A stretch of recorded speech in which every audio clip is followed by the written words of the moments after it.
Selamat datang kepada yang terhormat Menteri Ketenagakerjaan Republik Indonesia, Ibu Dr. Hajah Ida Fauziah MSI. Hadirin dimohon berdiri.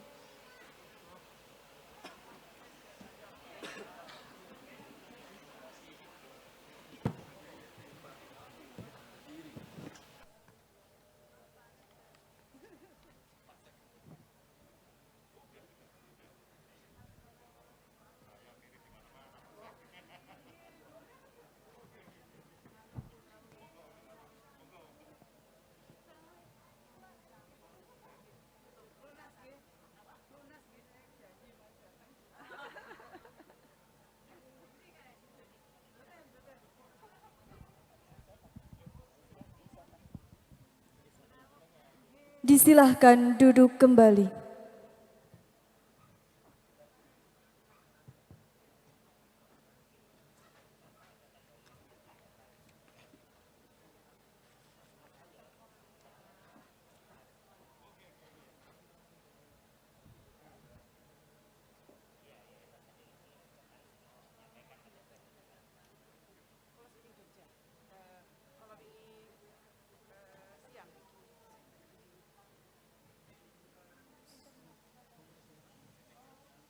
Sambutan oleh Pengurus Yayasan Muhammad Yakub, Abah Dr. Andes Haji Nur Munir, MA MTS, disilahkan.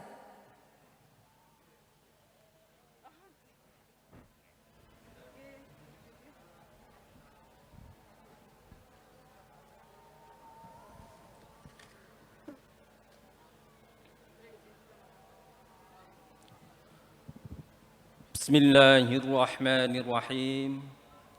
Assalamualaikum warahmatullahi wabarakatuh. Alhamdulillahirabbil alamin. Yang kita hormati bersama-sama, yang saya hormati Ibu Menteri Ketenagakerjaan Republik Indonesia, Ibu Dr. Anda Hajah Ida Fauziah MSI, yang saya hormati mungkin lewat Zoom, Ibu Gubernur Jawa Timur, Ibu Dr. Hajah Khofifah Indar Parawansa MSI, yang saya hormati Ibu Bupati Jombang, Ibu Nyai Munjidah Wahab Hasbullah, yang diwakili oleh yang terhormat Bapak Sekda Kabupaten Jombang, yang saya hormati para fungsionaris Yayasan Muhammad Yakub, Ketua Sekolah Tinggi Ilmu Tarbiyah Al-Urwatul Wuthqa, Dr. Hajah Mihmidati Al-Faizah, MPDI, yang saya hormati Guru Besar Sekolah Tinggi Ilmu Tarbiyah Al-Urwatul Wuthqa, Profesor Dr. DRA Hajah Istibsyarah SHMA, yang saya hormati Koordinator Kopertais Wilayah 4 Surabaya, Profesor Haji Masdar Hilmi SAG, MA PhD. Beliau ini profesor pinter sekali, yang saya masih ingat beliau ketika kuliah di Kanada. Siang malam hari-harinya ada di screen laptop. Kalimatnya adalah ngene iki lho Cak, resikone wong menerima beasiswa. Lah, menerima beasiswa itu artinya adalah orang pinter. Di McGill. Yang saya hormati Wakil Ketua 1 Sekolah Tinggi Ilmu Tarbiyah Al-Urwatul Wuthqa, Dr. Haji Zumratun Ni'mah SHI, MPD. Wakil Ketua 2 Dr. Hajah Qurratul Ainiyah MSI, Wakil Ketua 3 Dr. Qurrata Ayun, yang saya hormati Ketua Prodi Pendidikan Agama Islam Bapak Ahmad Solehan MPI SPD, Ketua Prodi Manajemen Pendidikan Islam Sekolah Tinggi Ilmu Tarbiyah Al-Urwatul Wuthqa Dr. Hajjah Humaidah Syaghafi, MPDI, yang saya hormati Bapak Camat Diwa, yang saya hormati Bapak Kepala Dinas Pendidikan Kabupaten Jombang, para pejabat pemerintah daerah Kabupaten Jombang, yang saya hormati Bapak petugas dari Distrik Militer 0814 Kabupaten Jombang, Bapak Kamim, yang saya hormati petugas dari Polres Kabupaten Jombang, Bapak Bakhtiar, yang saya hormati atau yang mewakili dari Satuan Satpol PP Pamong Praja, Satuan Polisi Pamong Praja Kabupaten Jombang, Ibu Kepala Desa Bulurjo, para ustadz, para ibu, bapak, orang tua, wali dari wisudawan, wisudawati yang berbahagia, dan khususnya yang saya hormati, yang saya banggakan, dan yang paling berbahagia hari ini, para wisudawan, wisudawati sejumlah 244, Ibu Menteri. Alhamdulillah yang sempat ikut wisuda 244, adapun yang judisium adalah 247, selebihnya ada udzur tidak ikut wisuda. Ibu Menteri, kami ingin melaporkan alhamdulillah Sekolah Tinggi Ilmu Tarbiyah Al-Urwatul Wuthqa telah berdiri tahun 2006. Hari ini adalah wisuda ke-7. Total jenderal wisudawan wisudawati dari berdirinya State UW adalah 2098, termasuk yang hari ini 227. Alhamdulillah, alhamdulillahi rabbil alamin. Matur suwun ya Allah yang Engkau telah memberikan, melimpahkan rizki, ilmu, barokah. Semoga Allah melimpahkan ilmu yang telah diembankan kepada kami, para wisudawan wisudawati, senantiasa bersama hidayah Allah. Alhamdulillahirabbil alamin. Alladzi khalaqas samawati wal arda wa ja'alad dhulumati wan nur. Tsummal ladzina kafaru bi rabbihim ya'dilun. Alhamdulillahirabbil alamin. Matur suwun Gusti Allah, terima kasih Ibu Menteri yang berkenan hadir menghadiri undangan Sekolah Tinggi Ilmu Tarbiyah Al-Urwatul Wuthqa hari ini di bumi Bulurjo sini. Bagian dari bumi Allah yang telah diciptakan oleh Allah. Alhamdulillah, alhamdulillahilladzi lahu ma fis samawati wa ma fil ard walahul hamdu fil akhirati wa huwal hakimul khabir. Alhamdulillah, alhamdulillahirabbil alamin. Allah telah melimpahkan ilmu kepada para wisudawan wisudawati hari ini, ilmu Al-Qur'an.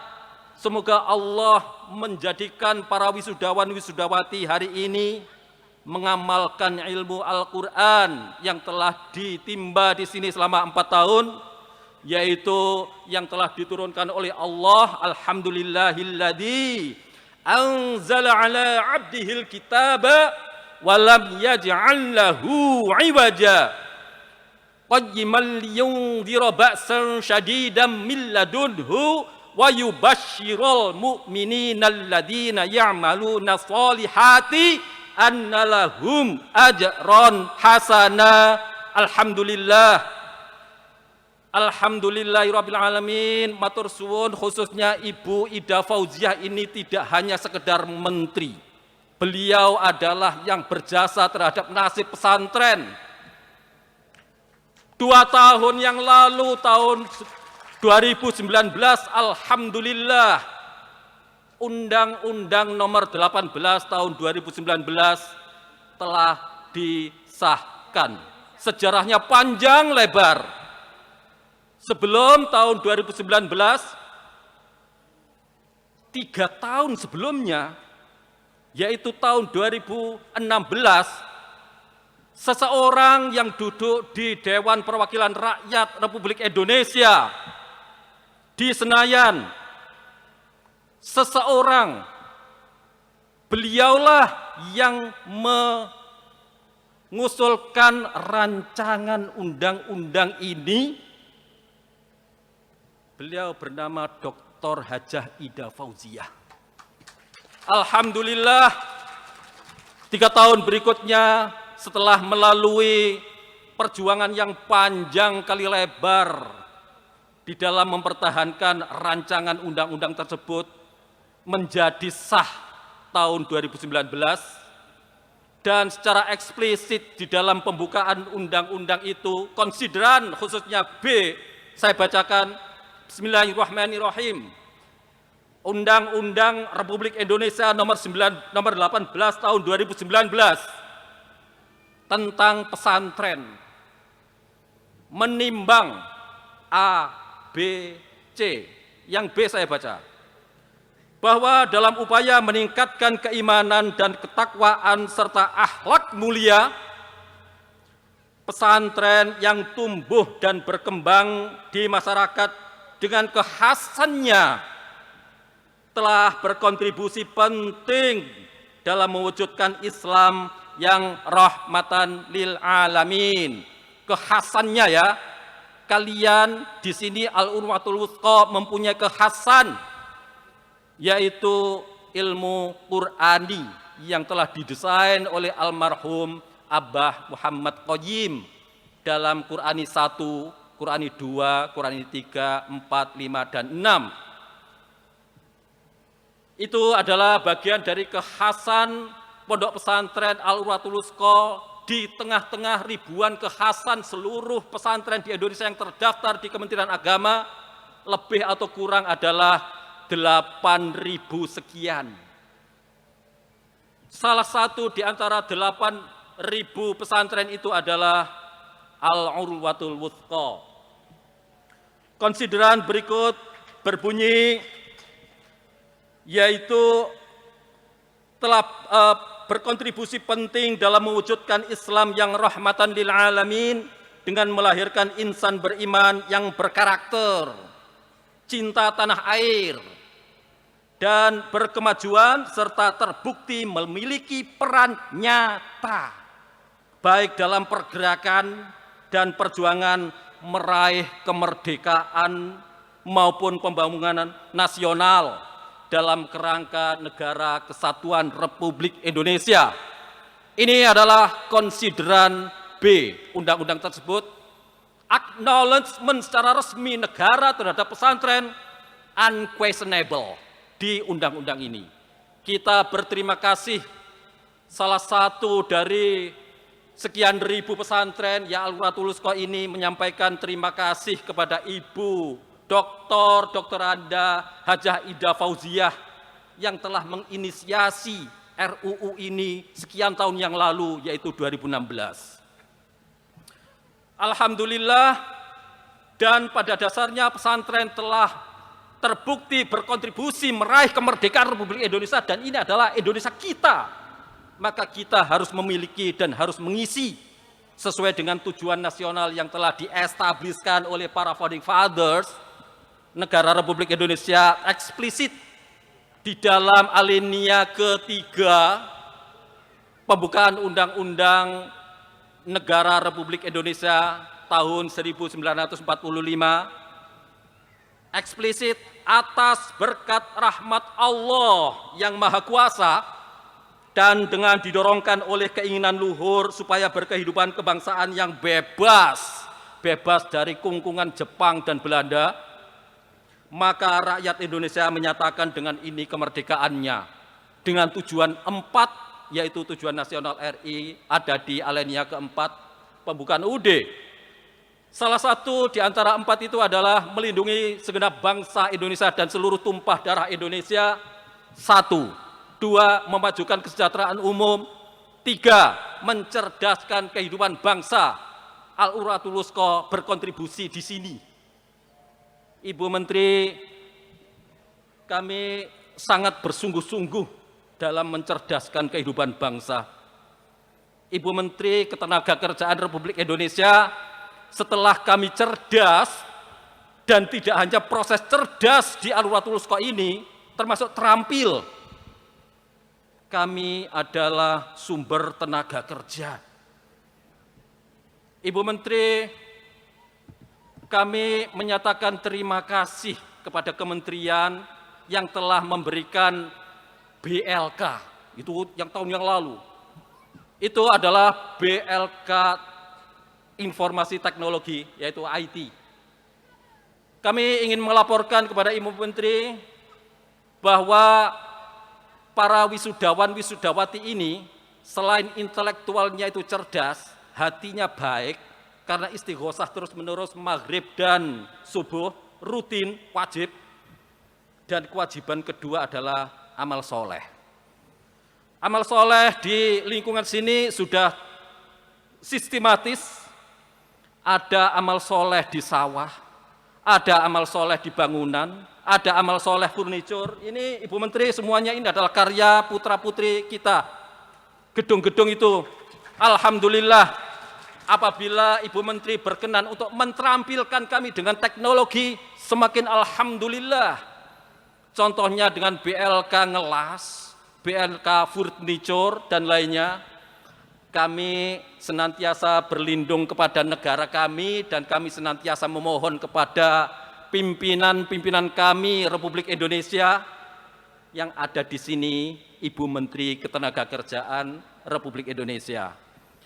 Para wisudawan-wisudawati ini, Ibu Menteri, datang dari berbagai daerah di Nusantara, yang itu adalah sebuah miniatur NKRI, dan mereka apabila kembali yatafaqahu fiddin, dan mereka akan kembali untuk menyampaikan din yang digali di sini Al-Urwatul Wuthqa untuk dipersembahkan kepada daerah masing-masing, antara lain dari NTT, NTB, Sulawesi, Sumatera Utara, Sumatera Barat, di Jawa, Madura, dan seterusnya. Resonansi tentang Sumpah Pemuda tahun 1928 ada di lingkungan Al-Urwatul Wuthqa ini, yang resonansi Sumpah Pemuda bersumpah 3 sumpah itu telah digagas oleh kiai kita, ayahnya Ibu Bupati kita, yaitu Kiai Haji Wahab Hasbullah, yang telah mengestabliskan lagu Mars Subhanul Waton, Yalal Waton, Yalal Waton, Hubbul Waton minal Iman, tahun 1918, 2 tahun setelah mendirikan Subhanul Waton 1916. 10 tahun kemudian dari 1918, resonansi itu telah menular kepada jiwa-jiwa para pejuang kemerdekaan Republik Indonesia. Mereka ingin mempersatukan diri.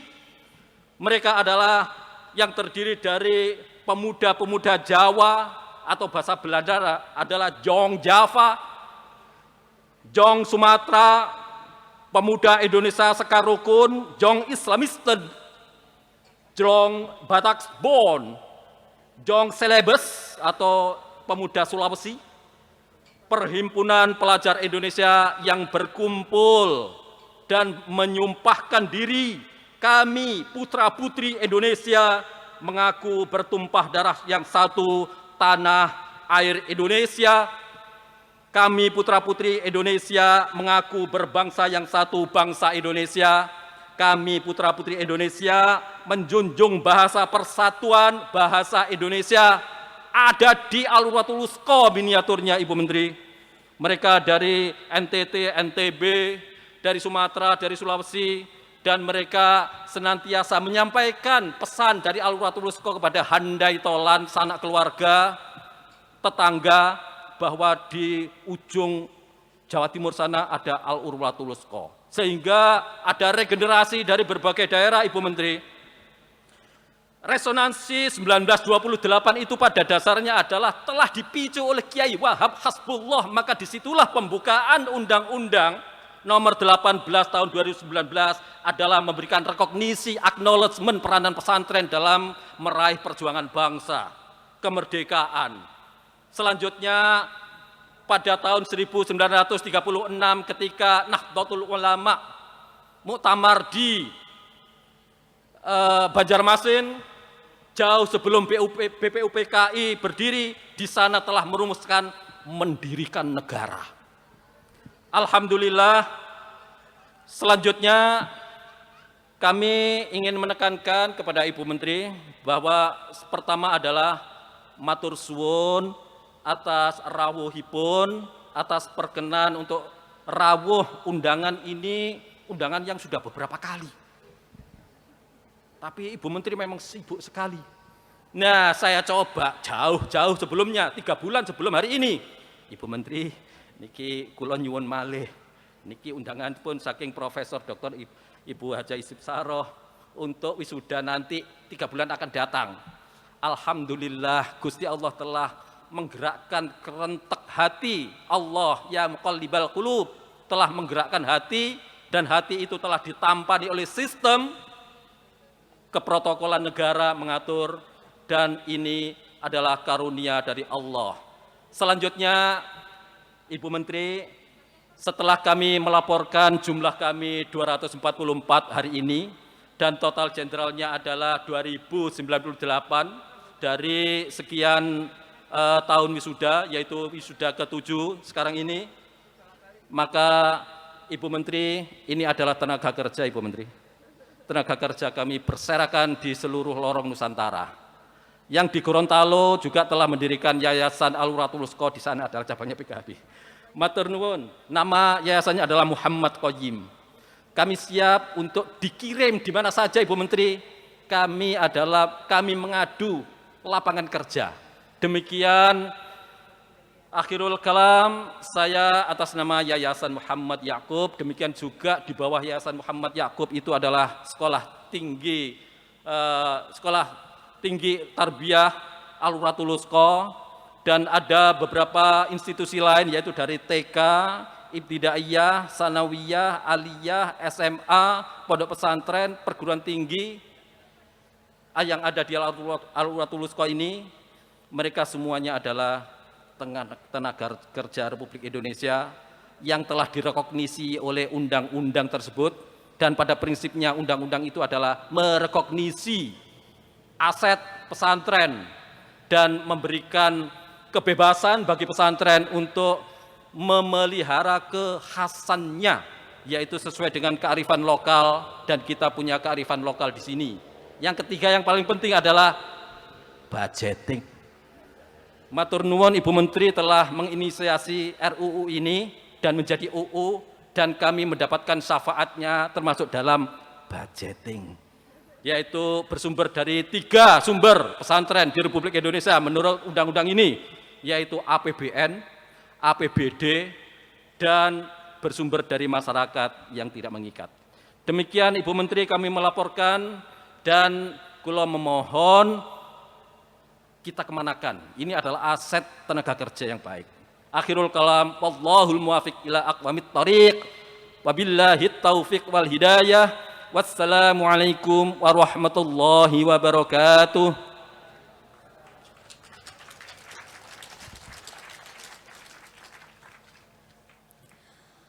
Orasi ilmiah oleh Menteri Ketenagakerjaan Republik Indonesia, Ibu Dr. Hajah Ida Fauziah MSI, disilahkan.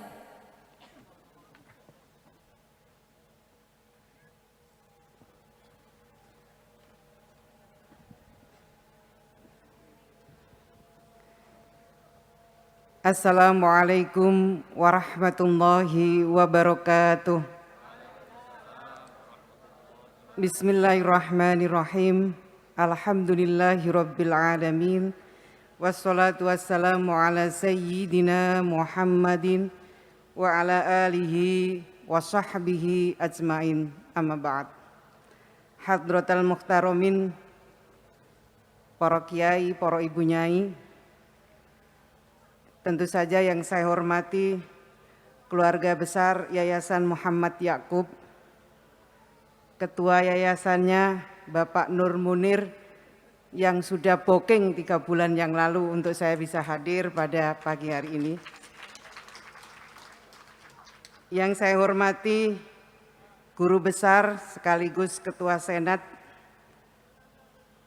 senior kita semua, senior saya, Ibu Profesor Dr.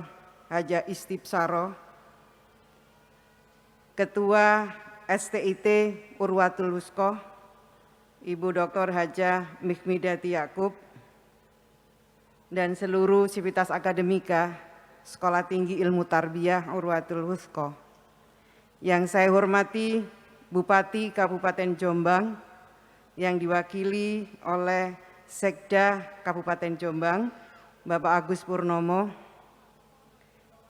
Yang saya hormati para wali sarjana, para wali wisudawan dan wisudawati.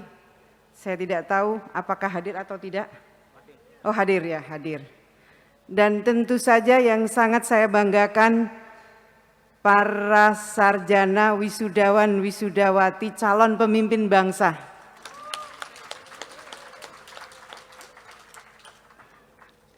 Yang dari pagi dengan setia menuntaskan acara wisuda pada siang hingga pagi hingga siang hari ini. Puji syukur, marilah sama-sama kita panjatkan kehadirat Allah Subhanahu wa taala. Alhamdulillah pada siang hari ini kita sama-sama hadir dalam suasana yang pasti sangat membahagiakan bagi wisudawan dan wisudawati. Ini kesempatan yang sudah ditunggu-tunggu dan ini adalah buah kerja keras dari adik-adik wisudawan wisudawati. Benar, bekerja keras untuk jadi sarjana. Oleh karena itu pada pagi hari ini saya memulai dengan mengucapkan selamat kepada adik-adik semua. Saya menghadiahin pantun untuk adik-adik semua. Kurma Arab dibawa oleh jamaah umroh. Kurma dicampur madu enak rasanya. Selamat untuk wisudawan STIT Urwatul Wusko. Amalkan ilmumu, semoga barokah.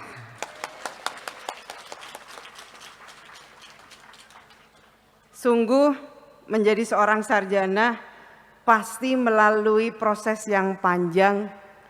Apalagi saya mendengar cerita dari Pak Nur Munir bahwa sarjana STIT ini pasti tangguh karena berbarengan dengan menyerap ilmu. Di situ juga diwajibkan untuk melakukan amal soleh. Jadi saya bisa rasakan ketangguhan para wisudawan wisudawati siang hari ini. Tentu berbeda karena kalian semua melalui proses yang luar biasa membersamakan antara transfer of knowledge dengan mengimplementasikan dalam amal soleh. Saya berbahagia karena pada pagi hari ini, siang hari ini, saya ikut merasakan kebahagiaan dari wisudawan dan wisudawati. Tadi Pak Munir sudah menyampaikan berikutnya adalah tanggung jawab pemerintah untuk memberikan kesempatan kerja bagi calon-calon pekerja yang ada di ruang wisuda ini. Setiap tahun itu ada fresh graduate, calon pekerja yang masuk di pasar kerja itu kurang lebih 2 juta, kadang 1,5 sampai 2 juta. Saya kira tahun 2022 ini calon pekerja akan disumbangkan dari sarjana STIT. Apakah lapangan pekerjaan sudah tersedia? Bisa jawab? Saya mau ceritakan dulu tentang pembangunan ketenagakerjaan. Pembangunan ketenagakerjaan kita sesungguhnya 5 tahun terakhir ini sudah on the track. Kenapa on the track? Karena pengangguran itu sudah bisa ditekan oleh pemerintah. Yang penganggurannya kalau di persentase di bawah 5% dari jumlah angkatan kerja yang ada di Indonesia. Namun upaya pemerintah untuk terus menekan pengangguran ini ternyata ada interupsi dari yang namanya COVID-19. Pengangguran akibat COVID ini enggak tanggung-tanggung.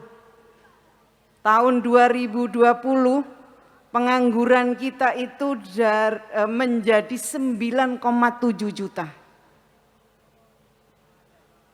Jadi ada pengangguran baru akibat COVID-19 ini 2,6 juta. Kenapa menganggur? Karena perusahaan tidak bisa lagi melakukan produksi. Perusahaan yang biasanya mereka mengekspor barang-barang dari Indonesia karena pembatasan dari berbagai negara akibat COVID, maka lalu lintasnya menjadi terganggu. Demand-nya tidak ada, suplainya jalan terus. Ini yang mengakibatkan tidak sedikit teman-teman kita yang berkurang pendapatannya, hilang pendapatannya, bahkan hilang pekerjaannya. Mengakibatkan tahun 2020 pengangguran kita 9,7 juta. Ada tambahan 2,6 juta. Yang terdampak oleh COVID-19 dengan pengurangan penghasilan itu ada pengurangan penghasilan, hilang pendapatannya tapi belum di PHK, ada 29 juta pada tahun 2020. Namun alhamdulillah dengan kerja keras dari semua stakeholder bangsa ini, pemerintah tidak sendiri karena dibantu oleh semua stakeholder. Alhamdulillah tahun 2021, Agustus tahun 2021, pengangguran bisa ditekan dan turun menjadi 7,01%.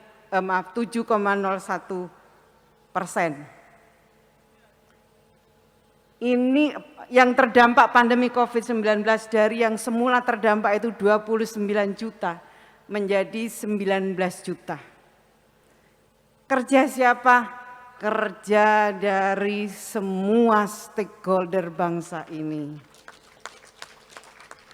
Karena sumber masalahnya adalah kesehatan, ketika kita bisa mengendalikan pandemi COVID-19, maka otomatis kita bisa mengendalikan perekonomian nasional kita.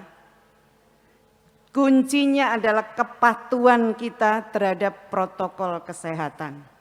Dan alhamdulillah saya ingin sampaikan kepada semuanya sebagai bentuk tahadzuts bin nikmah, Indonesia ini menjadi contoh baik penanganan COVID-19 di dunia dan masuk menjadi 1 dari 5 negara di dunia yang berhasil mengendalikan COVID. Apakah COVID di Indonesia sudah tidak ada? Masih ada. Dan kita tidak tahu kapan pastinya COVID itu benar-benar hilang dari Indonesia. Oleh karena kita tidak bisa memastikan kapan COVID itu benar-benar hilang, yang diperlukan adalah ketaatan kita pada protokol kesehatan.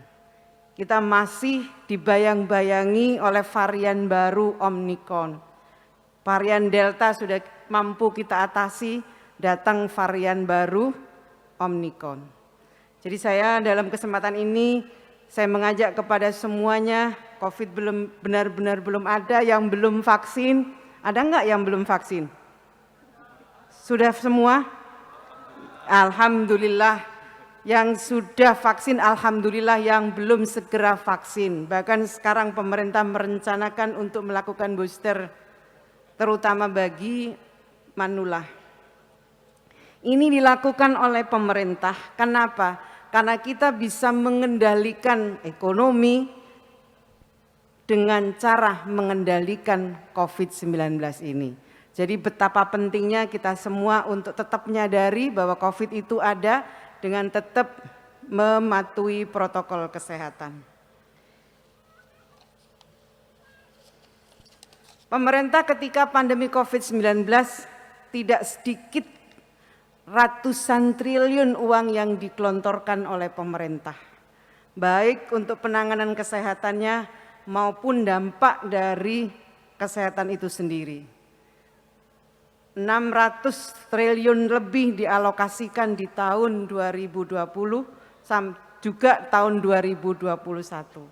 Pemerintah rela menambah defisit anggaran negara untuk menyelamatkan jiwa masyarakat Indonesia.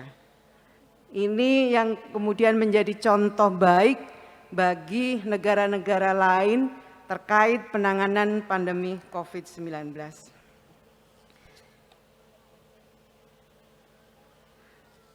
Ketika pandemi COVID-19 ini sedang begitu gencarnya menguasai negara kita, kita masih punya pekerjaan rumah yang tidak boleh tertunda akibat adanya pandemi ini.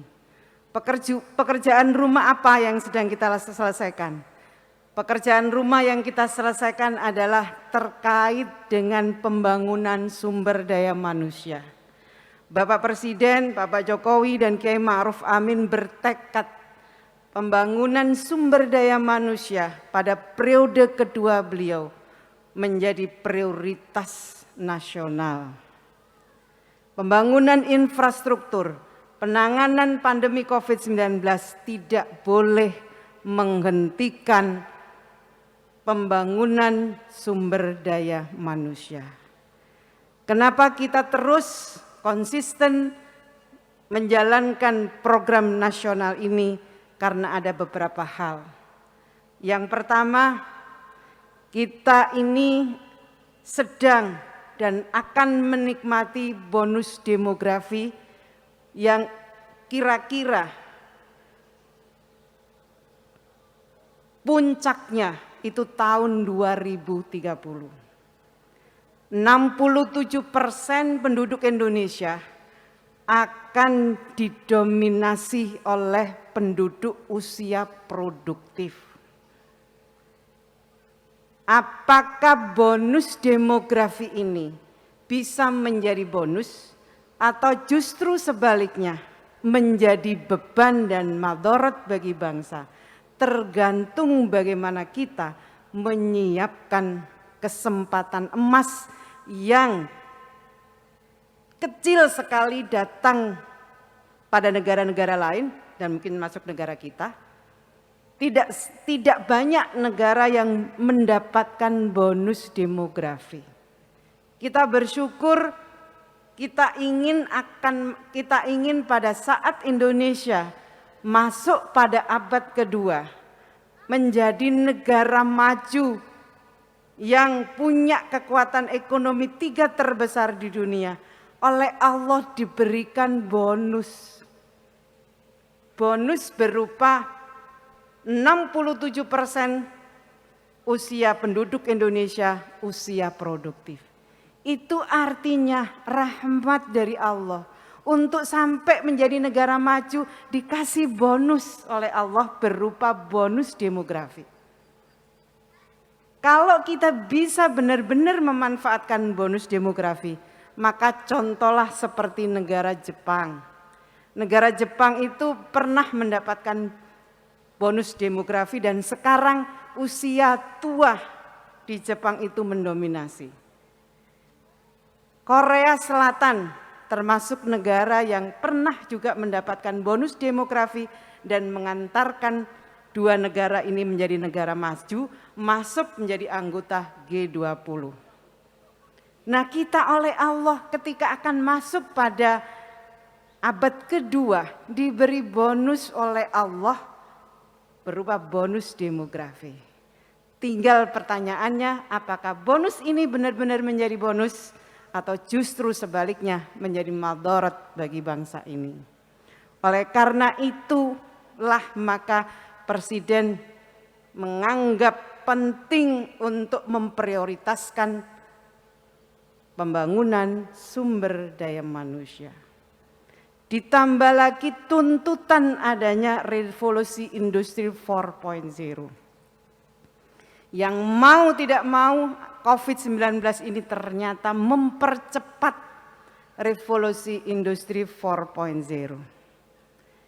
Di era disrupsi ini akan banyak jenis pekerjaan yang hilang, tapi jangan khawatir, akan juga banyak jenis pekerjaan baru yang muncul. Ada 30 juta pekerjaan yang hilang, 27 juta pekerjaan yang hilang, tapi akan muncul lebih banyak lagi jenis pekerjaan baru yang akan muncul. Pertanyaannya, apakah kita siap dengan jenis pekerjaan baru yang akan muncul? Beberapa waktu yang lalu, ada sebuah bank terkemuka menyatakan kepada Kementerian Ketenagakerjaan akan melakukan PHK besar-besaran. Siapa yang akan di PHK? Teller. Teller di bank itu sekarang harus dikurangi secara signifikan. Orang mau jadi nasabah, mau transfer, mau melakukan transaksi perbankan itu tidak perlu lagi datang ke kantor cabang. Cukup melalui gadget. Sekarang menjadi nasabah baru cukup difoto KTP-nya, dilihat di foto orangnya. Dia bisa menjadi nasabah baru.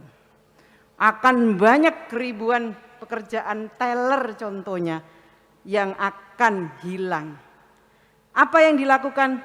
Kementerian mengajak, oke, ini pekerjaan tidak dibutuhkan lagi. Tolong beri kesempatan untuk bekerja pada pekerjaan baru. Jawabnya apa? Oke, pekerjaan baru ini dibutuhkan, tapi kami tidak melihat kemampuan, tidak melihat kompetensi pekerjanya. Kalau begitu beri latihan mereka agar siap mendapatkan jenis pekerjaan baru. Jenis pekerjaan yang lain kayaknya di depan mata saya ini. Guru, dosen akan hilang juga. Akan juga hilang profesi seperti guru zaman sekarang. Sekarang kampus-kampus sudah tidak perlu lagi, terutama perguruan tinggi, sudah tidak perlu lagi kedatangan di kampus. Dan itu berarti mengefisiensikan jumlah dosen yang akan direkrut. Kita sudah memulai ketika COVID ini. Kedatangan secara tatap muka sudah berkurang dan diganti dengan virtual. Sekarang kalau mau belajar apa saja, itu tidak perlu datang ke tempat pelatihan atau tempat belajar. Mau belajar apa saja dari hal yang baik sampai yang buruk, nyopet misalnya, itu ada ilmunya yang didapat dengan tanpa harus datang ke tempat belajar. Jadi apa yang diperlukan sekarang? Yang dibutuhkan sekarang adalah guru dosen yang bisa berinovasi dengan kemajuan teknologi. Jadi materi-materi pengajaran sekarang dibuat, didesain dengan menggunakan teknologi. Itulah yang dibutuhkan sekarang. Adik-adik semua sudah mendapatkan ilmu di sini, tapi berikutnya pekerjaannya adik-adik biar tidak hilang pekerjaannya sebagai guru dan dosen adalah dengan menginovasikan ilmu tadi dalam konten-konten kreatif melalui berbagai media. Ada banyak, ada 27 juta kalau di Indonesia. McKinsey memperkirakan akan 27 juta pekerjaan yang hilang, tapi akan jauh lebih banyak pekerjaan baru yang muncul. Tukang parkir yang di mall, di kantoran, sudah nggak ada kan, sudah berkurang. Dulu 10, sekarang 5, sekarang lagi berkurang lagi. Cukup dengan mesin. Kalau penjaga tol sudah lama, itu sudah lama. Waktu itu mereka demo ke Kementerian Ketenagakerjaan, kami akan di PHK. Ini keniscayaan yang harus dilakukan karena kemajuan teknologi informasi. Beberapa perusahaan sudah menggunakan teknologi seperti contoh yang sederhana, pabrik rokok. Pabrik rokok itu untuk 1 miliar batang rokok, kalau dikerjakan dengan manual, itu membutuhkan tenaga kerja 2.700 tenaga kerja. Tapi kalau dikerjakan dengan mesin, itu cukup dengan 150 orang saja. Bayangkan berapa ratus tenaga kerja yang akan kehilangan pekerjaan kalau tidak kita siapkan upskilling atau reskilling. Akan banyak sekali jenis pekerjaan. Saya kira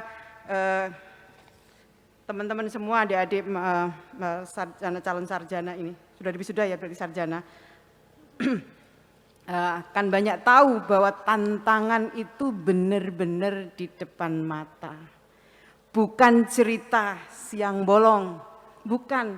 Ini memang benar-benar nyata adanya dan melalui pandemi COVID ini percepatan revolusi industri itu semakin cepat dirasakan. Kondisinya begitu. Kita punya PR lain yang harus saya ceritakan kepada teman-teman semua, adik-adik ini.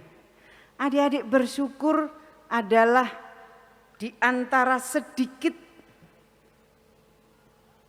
warga negara Indonesia yang mendapatkan kesempatan kuliah S1. Bahkan mungkin nanti pasti ada rencana S2 dan seterusnya. Saya juga cukup bangga dengan keluarga besar Yayasan Muhammad Yakub yang di depan ini ternyata perempuan-perempuan hebat yang pendidikannya tidak sekedar S1. Ini luar biasa. Ini sedikit dari saudara-saudara kita yang kalau menurut data statistik 55% angkatan kerja kita diisi oleh saudara-saudara kita yang tingkat pendidikannya SMP ke bawah. Coba, ada otomasi, ada bonus demografi, siap enggak kita? 55% ini masih pendidikannya SMP ke bawah. Kemarin saya rapat kabinet untuk memutuskan kenaikan cukai. Kalau kenaikan cukai itu juga tinggi untuk rokok SKT yang dengan menggunakan tenaga kerja. Saya bilang ke Bapak Presiden, Bapak, tenaga kerja kalau SKT dinaikkan cukainya, pasti akan banyak tenaga kerja kita yang hilang pekerjaannya. Sementara nyuwun sewu belum siap karena ternyata mereka hanya bisa ngelinting rokok, belum bisa mengambil pekerjaan baru. Jadi bayangkan Bapak dan Ibu sebagai Menteri Ketenagakerjaan selalu dihadapkan pada dua isu ini. Cukai naik untuk menjaga prevalensi merokok, biar enggak anak-anak ini dengan gampangnya merokok. Tapi di sisi lain saya harus melihat bagaimana nasib kebanyakan adalah teman-teman perempuan yang tingkat pendidikannya nyun sewu SMP ke bawah, yang belum siap dengan jenis pekerjaan baru. Selalu dilematis. Kemarin saya dihadapkan oleh perusahaan yang tidak mampu membayar, perusahaan menengah, yang tidak mampu membayar kepada karyawannya jaminan sosial untuk 4. Enggak mampu, Bu. Kalau kami dipaksa, maka saya memilih menggunakan mesin dan akan mem-PHK karyawan saya yang kebanyakan adalah perempuan. Coba, pusingnya kayak apa? Untung bukan saudara yang jadi menteri, tapi saya yang jadi menteri. Biarkan pusingnya ada di kepala saya. Selalu dihadapkan pada dilema-dilema yang kita harus arif juga untuk mengambil jalan tengah. Kita punya bonus demografi, kita punya kita masuk pada revolusi industri, tapi lapangannya belum sepenuhnya siap karena kondisi existingnya mereka, teman-teman kita masih berpendidikan SMP ke bawah. SMP ke bawah, Bapak Ibu yang saya hormati, peluangnya jadi pekerjaan-pekerjaan yang tidak membutuhkan skill yang cukup. Makanya kalau dilihat data, maka pekerja migran kita, TKI dan TKW kita, itu didominasi oleh pekerja domestic worker dengan tingkat skill yang tidak terlalu tinggi. Nyatanya itu Bapak dan Ibu. Apa yang dilakukan oleh pemerintah? Tentu saja pemerintah harus bersiap, satu, memanfaatkan bonus demografi ini.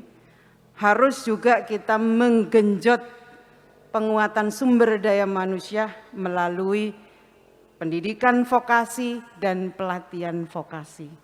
Ini mutlak dibutuhkan karena kita tidak ingin tergilas oleh kemajuan industri, kemajuan otomasi.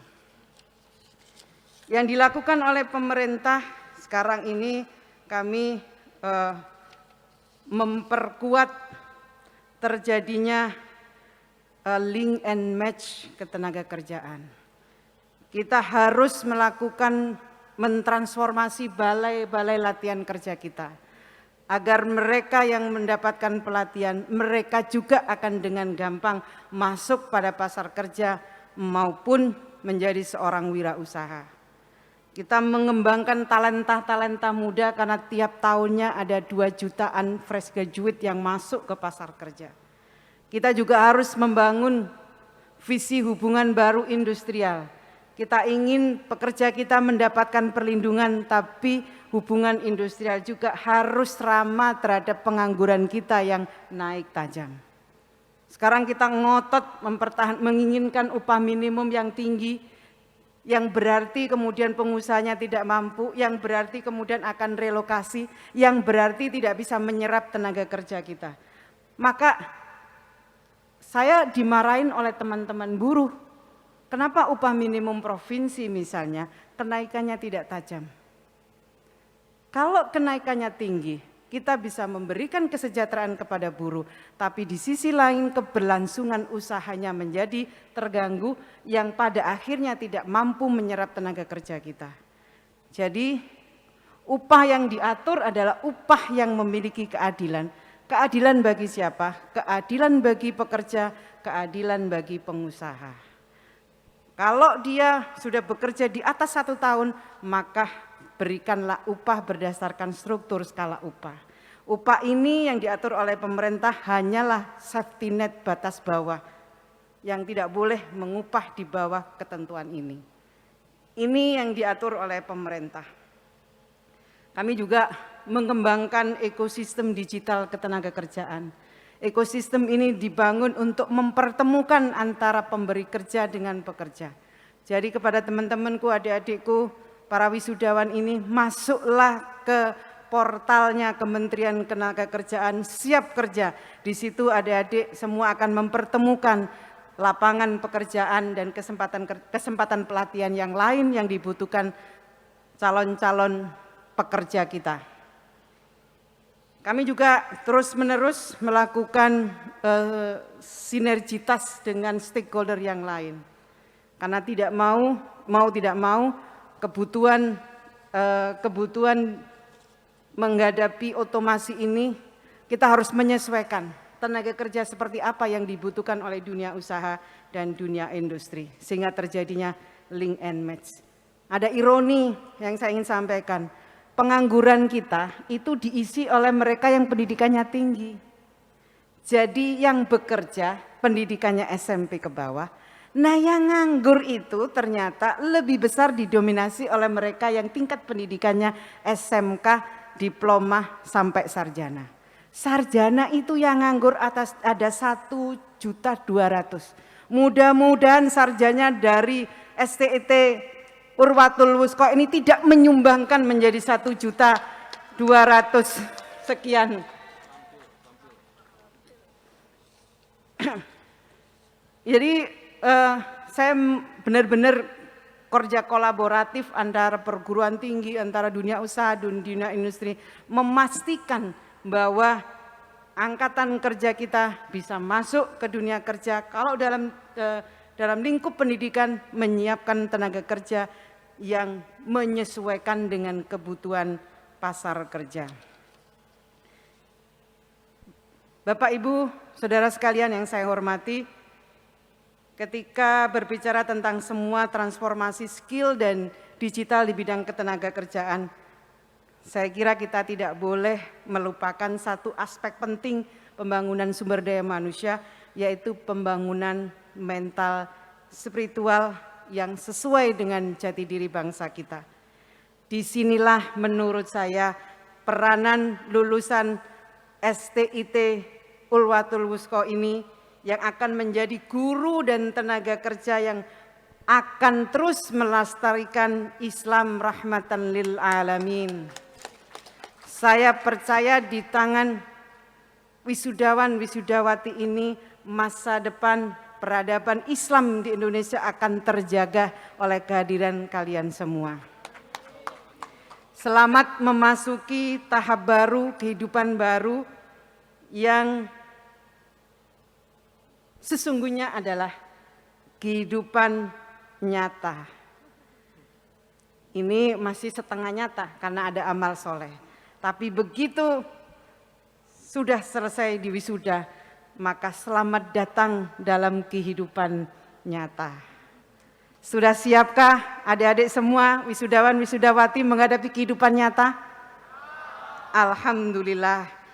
Tetaplah rendah hati, tidak cepat berpuas diri. Mencari ilmu itu sekarang tidak terbatas oleh ruang dan waktu. Lulus S1 apakah berarti sudah selesai belajar? Tidak. Belajar itu tidak mengenal waktu, tidak mengenal ruang dan waktu, tidak lagi mengenal kelas. Belajar itu dimanapun dan kapanpun. Kita berada pada situasi itu, manfaatkan situasi ini dengan sebaik-baiknya. Jangan puas sudah merasa sudah diwisuda, sudah sarjana, jangan puas. Jangan puas. Masih banyak yang harus, saya nggak ngomong adik-adik ya, saya juga yang harus kita pelajari karena kemajuan yang setiap menit detik selalu berubah. Yang itu harus kita kejar kalau kita nggak mau ketinggalan. Jadi nggak menunggu kemajuan itu, nggak menunggu siap nggak ya sarjana STITW, nggak nunggu, nggak pakai konfirmasi. Setiap detik, setiap waktu kemajuan itu berkurang. Sekarang kita berbicara ini orang lain sudah melakukan riset tentang banyak hal. Kita sedang mendiskusikan, orang sudah mengimplementasikan. Coba, berarti kan kita selangkah, bahkan beberapa langkah lebih jauh mereka dibandingkan dengan kita. Jadi saya mengajak adik-adik semua, teruslah bekerja keras, teruslah belajar dan teruslah berinovasi. Ini kata kuncinya. Perubahan itu harus selalu kita ciptakan. Kalau kita tidak ingin dirubah oleh orang lain, kita yang akan melakukan perubahan. Banyak profesi tadi saya katakan akan hilang. Tadi dosen, guru akan hilang, tapi tidak akan hilang semampang kita mampu melakukan inovasi. Pembelajaran konten-konten positif itu bisa dilakukan.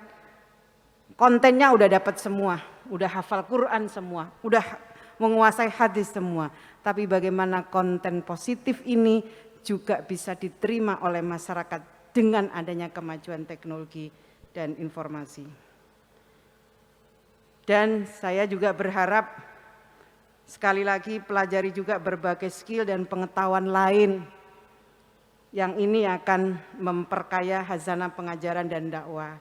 Kalau selama ini adik-adik belajar pada ilmu tarbiyah, cobalah mengembangkan diri pada ilmu-ilmu atau skill-skill yang lain. Intinya jangan pernah berhenti dan puas diri dengan apa yang sudah diraih. Saya percaya kesungguhan dari keluarga besar Muhammad Yakub ini disambah kesungguhan dari para wisudawan dan wisudawati, insya Allah masa depan Indonesia semakin cerah. Akhirnya tentu selamat datang Anda semua masuk pada angkatan kerja.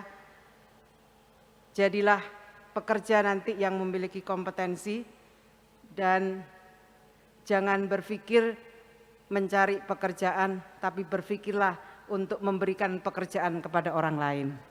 Saya kira itu mudah-mudahan sekali lagi ilmu yang saudara semua peroleh mendapatkan manfaat dan barokah. Terima kasih. Wallahul muwaffiq ila aqwamit thoriq. Wassalamualaikum warahmatullahi wabarakatuh.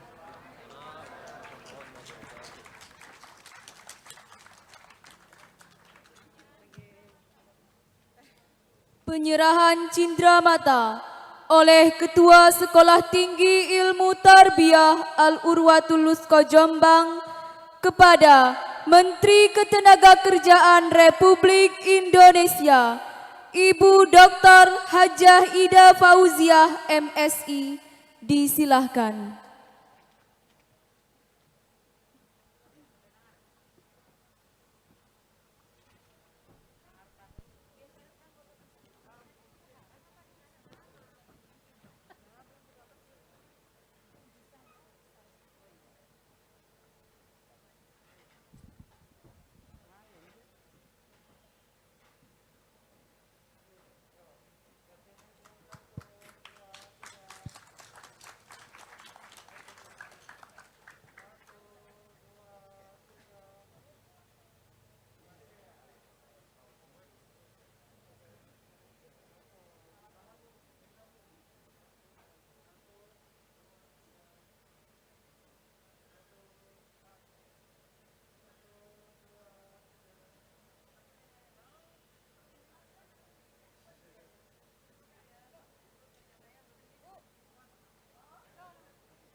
Disilahkan duduk kembali.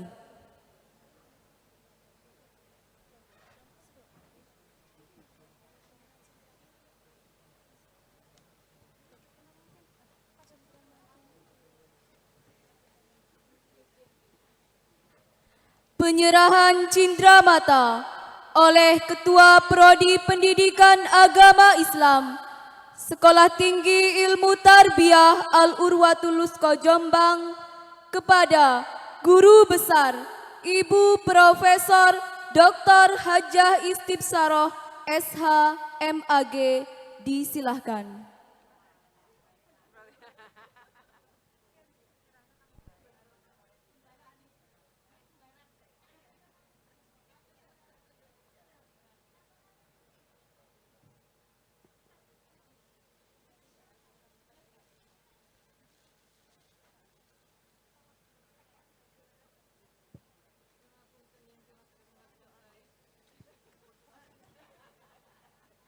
Disilahkan duduk kembali.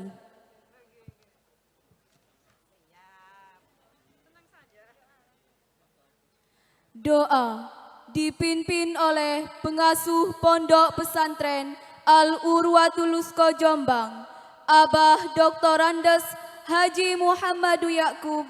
Disilahkan.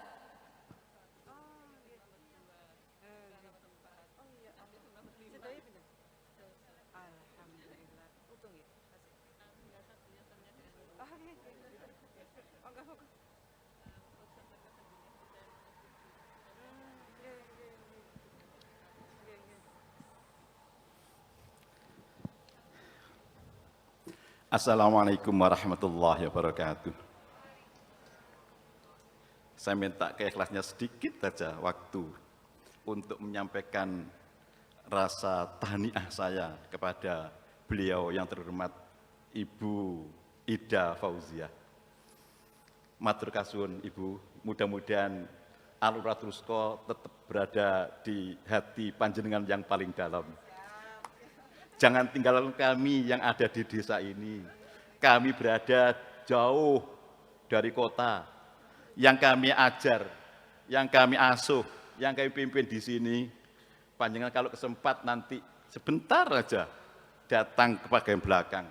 Lihat wajah-wajah para wali santri. Mereka itu adalah kelompok rakyat yang paling bawah kalau di presentasi. Mereka itu adalah maaf para bapak, para ibu wali santri, wali wisudawan. Saya tahu panjenengan pirsani nanti mereka adalah paling banyak yang harus ditangani oleh panjenengan sebagai Menteri Tenaga Kerja. Hadirin, saya mengenal Bu Ida Fauziah ini sudah lama sebenarnya. Saya sudah ikuti. Saya dulu sama di Surabaya, Bu. Waktu itu saya jadi ketua PMI Provinsi Jawa Timur. Kurang lebih tahun 72, 73, 74, 75. Panjenengan saya ikuti biar anak-anak kita merasa bangga. Bu Ida Fauziah ini adalah aktivis dari IPPNU. IPPNU, Ketua IPPNU Jawa Timur. Ya ini. Jadi anggota DPR yang pertama. Ya paling muda. Saya ikuti terus ini. Rumah saya, Bu, rumah saya itu di Surabaya. Tapi mbah buyut saya itu tanggi panjenengan daerah Berangkal situ. Gedung maling. Ya, tonggo tertandibi gitu loh. Nah, kali ya kalau ya di kali itu kalau mandi gitu. Alhamdulillah Bu Fauziah, terus terang hati saya walaupun di desa setiap hari mendengar informasi, tahu informasi betapa sakitnya hati kami ketika tenaga kerja asing, tenaga kerja di Malaysia, tenaga kerja di Saudi Arabia, tenaga kerja di luar negeri yang lain, itu dipulangkan. Aduh, ini adalah beban dari ibu kita. Pasti itu. Oleh karena itu, ketika juga rumah saya di Surabaya juga, Bu, itu kalau sudah ada mobil, saudara-saudara, kointer begini, begitu. Astagfirullahaladzim, saya selalu berdoa. Doa saya enggak panjang-panjang. Allahumma selamat, Allahumma selamat, Allahumma selamat, Allahumma selamat, Allahumma aman, Allahumma aman, Allahumma adem, ojo kobong. Itu selalu begitu, apalagi di Jakarta. Panjenengan menaikkan upah kerja, maaf ya, sedikit. Alasan panjenengan kalau banyak pabriknya bubar, tapi kalau sedikit yaitu akibatnya. Saya ngikuti dari tenaga kerja yang dulu, karena yang dulu juga tretan dibi kita, ya. Itu alhamdulillah, panjenengan ya di demo, tapi di demo gak nemen-nemen kayak yang dulu-dulu.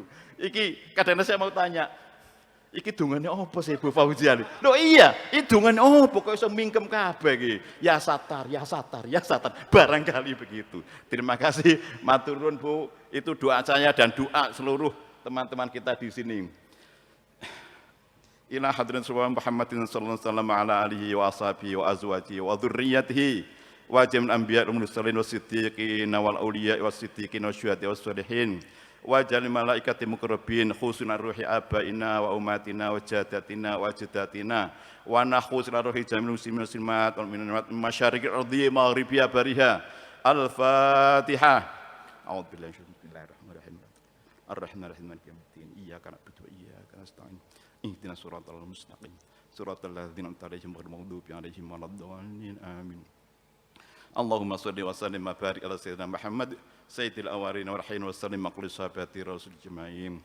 Allahumma shalli salatan kamilatan wa sallim salaman tamman ala sayyidina Muhammad al-halu wa ta'ala farj burabu wa tuqda bil hawaij wa tunib ghaib wa sulatimi wa istatqalahu bi radim wa lisabbi fi kulli hatin wa nafasin fi atikul ma'lum lak. Rabbana la tuzigh qulubana ba'da idh hadaitana wa hab lana min ladunka rahmah innaka antal wahhab. Rabbana hab lana min azwajina wa dhurriyyatina qurrata a'yun waj'alna muttaqina imama. Rabbana dhalamna anfusana wa lam taghfir lana wa tarhamna lanakunanna minal khasirin. Rabbana atina min ladunka rahmah wa hayyi lana min amrina rashada. Rabbana atina fid dunya hasanah wa fil akhirati hasanah wa qina adzabannar. Wa sallallahu alaihi wasallam Muhammadin nabiyil ummi wa alihi wasallam alhamdulillahi alamin. Al-Fatihah. A'udzu billahi bismillahirrahmanirrahim. Alhamdulillahi alamin arrahmanirrahim maliki yaumiddin. Iyyaka na'budu wa iyyaka nasta'in. Ihdinas siratal mustaqim. Siratal ladzina an'amta 'alaihim ghairil maghdubi 'alaihim waladdallin. Amin. Demikian ihdinas siratal mustaqim. Wallahul muwaffiq ila aqwamit thariq. Itu cirinya. Kita punya menteri wallahul muwaffiq ila aqwamit thariq. Wassalamualaikum warahmatullahi wabarakatuh.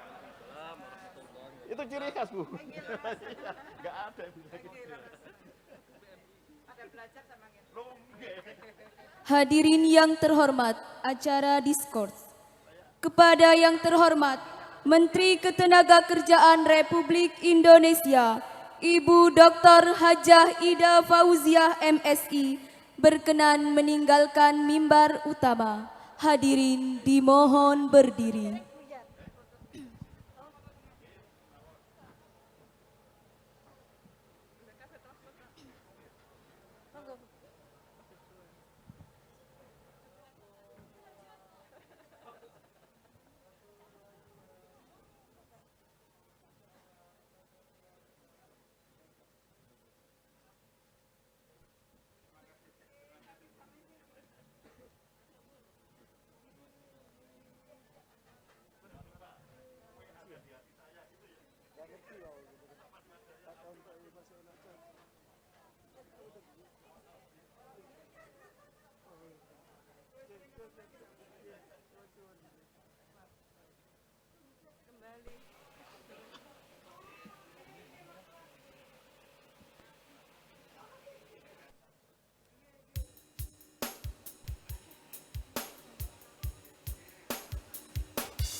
tak huruf tak mungkin tiru, tiada ragu Quran pedoman.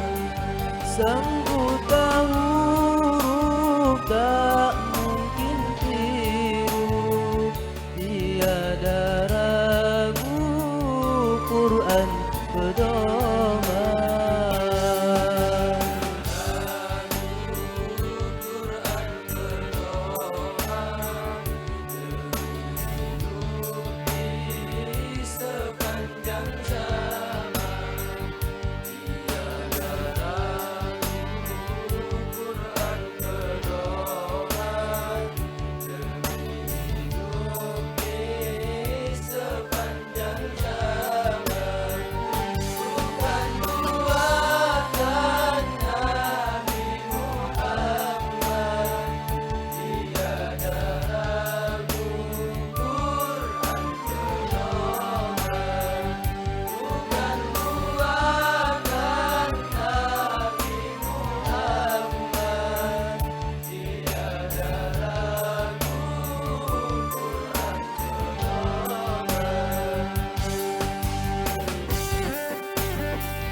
Penutupan rapat senat terbuka Sekolah Tinggi Ilmu Tarbiyah Al-Urwatul Wuthqa Jombang oleh Ketua Sekolah Tinggi Ilmu Tarbiyah Al-Urwatul Wuthqa Jombang disilahkan. Assalamualaikum warahmatullahi wabarakatuh.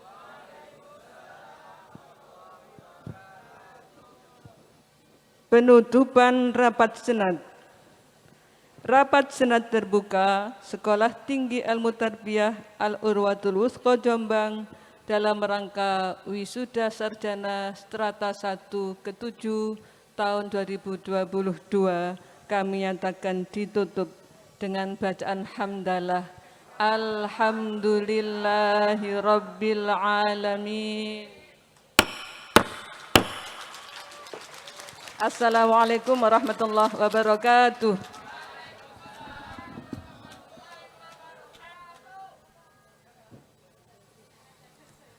Ketua, Wakil Ketua 1, Wakil Ketua 2, Wakil Ketua 3, Ketua Program Studi Pendidikan Agama Islam, Ketua Program Studi Manajemen Pendidikan Islam, Ketua Yayasan Muhammad Yakub, Guru Besar berkenan meninggalkan mimbar utama. Hadirin dimohon berdiri.